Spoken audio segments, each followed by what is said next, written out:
मतदाता सूची के विशेष गहन पुनरीक्षण यानी एसआईआर को लेकर धनबाद जिले में डिजिटलाइजेशन और फॉर्म वितरण का कार्य 100% पूरा कर लिया गया है। जिले के 21,15,997 मतदाताओं में से 16,52,203 मतदाताओं का डिजिटीकरण हो चुका है, जबकि 4,63,794 फॉर्म अब तक जमा नहीं हुए। प्रशासन के अनुसार इन मामलों के लिए 5 अगस्त से 4 सितंबर तक दावा आपत्ति की प्रक्रिया चलेगी। धनबाद जिला प्रशासन ने एसआईआर अभियान की प्रगति को लेकर जानकारी देते हुए बताया कि फॉर्म वितरण और डिजिटलकरण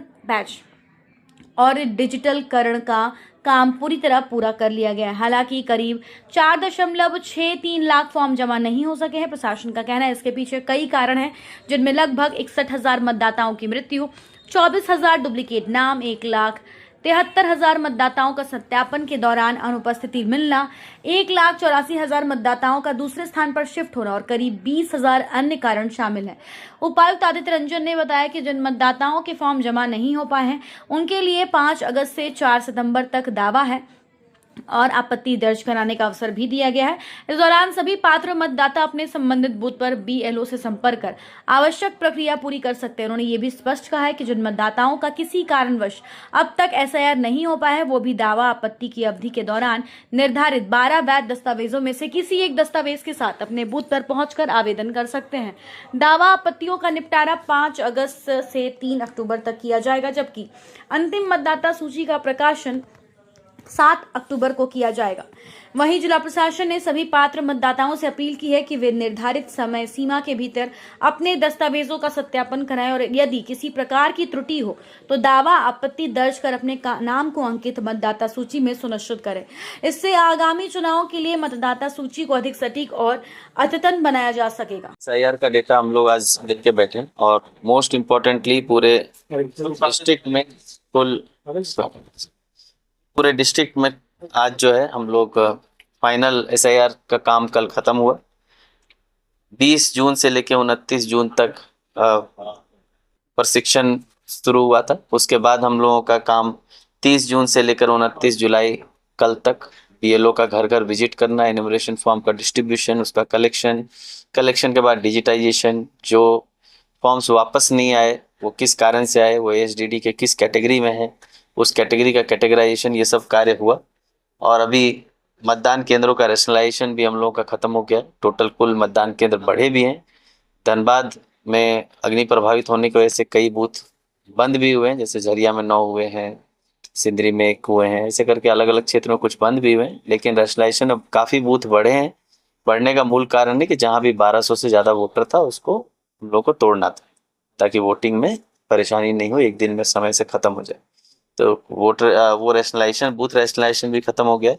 अभी हम लोग का 5 अगस्त को जो है प्रथम प्रारूप मतदाता सूची ड्राफ्ट रोल जो है वो पब्लिश हो जाएगा। वो हम लोग सभी सरकारी ऑफिसेज के प्रीमाइसेस में डाल देंगे और उसके तुरंत बाद से हम लोगों का शुरू हो जाता है क्लेम्स एंड ऑब्जेक्शंस का पीरियड। क्लेम्स हैं जिनको लगता है कि उनका ड्राफ्ट रोल में पब्लिकेशन में कोई इशू है या अदरवाइज किसी तरह का इशू है, एसडीटी में उनका नाम गलत चढ़ा है या जो भी चढ़ा है, वो क्लेम कर सकते हैं स्वयं। ऑब्जेक्शन वो कैटेगरी है जिसमें किन्हीं को लगता है कि किन्हीं और का गलत चढ़ा हुआ है, कोई और के लिए भी ऑब्जेक्शन कर सकते हैं और उसकी सुनवाई ईआरओ स्तर से होनी है। कुछ एआरओ को भी एम्पावर्ड किया जा रहा है क्योंकि संख्या यहाँ बहुत ज़्यादा है एसडीडीएफ की। क्लेम्स ऑन ऑब्जेक्शन का कुल पीरियड जो है वो 5 अगस्त से लेकर 4 सितंबर तक है और दावों का निपटारण जो है वो हम लोग को 3 अक्टूबर तक कर देना है और फाइनल रोल जो पब्लिकेशन है वो 7 अक्टूबर का। विधानसभा वाइज अगर हम लोग देखें तो कुल वोटर्स तो वैसे डिस्ट्रिक्ट में 21,15,997 थे और विधानसभा वाइज भी देखें तो अलग अलग विधानसभा का लगभग 3 से 4 लाख वोटर्स थे। सबसे ज़्यादा धनबाद में 4,76,000 वोटर थे। अब उन वोटर्स में जो हम लोगों का डिस्ट्रीब्यूशन है वो 100% था। जितना वोटर हम लोगों के लास्ट इलेक्शन में थे रोल में, उन सभी को हम लोगों ने फॉर्म डिस्ट्रीब्यूशन के लिए दिया। सभी बीएलओ घर घर जाकर 3-3 बार घर जाकर कोशिश की है फॉर्म देने का। अगर कोई उपलब्ध नहीं है तो उसके फैमिली मेंबर को देने का, पड़ोसी को देने का, ये सब करके हम लोगों ने सारे फॉर्म्स डिस्ट्रीब्यूट किए और उनसे फॉर्म्स फिर वापस लिया। कलेक्शन हुआ, कलेक्शन के बाद उसका डिजिटाइजेशन हुआ। डिजिटाइजेशन की संख्या अगर देखेंगे तो हम लोग 16,52,203 फॉर्म्स डिजिटाइज हो चुके हैं और अनकलेक्टेबल फॉर्म्स मतलब फॉर्म डिस्ट्रीब्यूट तो हुए, फैमिलीज ने रिसीव भी किए, किसी को दिया था उन लोगों ने 3 दिनों में, पर वो वापस नहीं आए भर के। वो कुल 4,63,794। तो 4,63,000 आप कह सकते हैं फॉर्म्स जो है, वोटर नहीं कहेंगे हम, फॉर्म्स जो डिस्ट्रीब्यूट हुए तो वो वापस हमें नहीं मिले। उस 4,63,000 का अगर आप कैटेगराइजेशन करेंगे तो उसमें कुछ एब्सेंट है, कुछ शिफ्टेड है, कुछ डेथ है, कुछ डुप्लीकेट है, और कुछ जो है अदर्स की कैटेगरी में, वो फॉरेन नेशनल हो सकते हैं या फिर कोई और कारण से उन्होंने जमा नहीं किया। तो हम लोग का जो 4,63,000 का ब्रेकअप है, उसमें से एब्सेंट जो है 1,73,000, शिफ्टेड 1,84,000 और डुप्लीकेट 24,000, डेथ जो है 61,000 और अदर्स की कैटेगरी में 20,000 है। यही जो 4,63,000 है, इस पर ही और अदरवाइज इससे अलग भी कोई है तो उसको हम लोग को डील करने के लिए ये महीना का समय मिलता है, जिसमें हम लोग क्लेम्स एंड ऑब्जेक्शंस पे एक एक फॉर्म पर, एक एक वोटर पर जो है क्लेम्स एंड ऑब्जेक्शंस की प्रक्रिया करेंगे।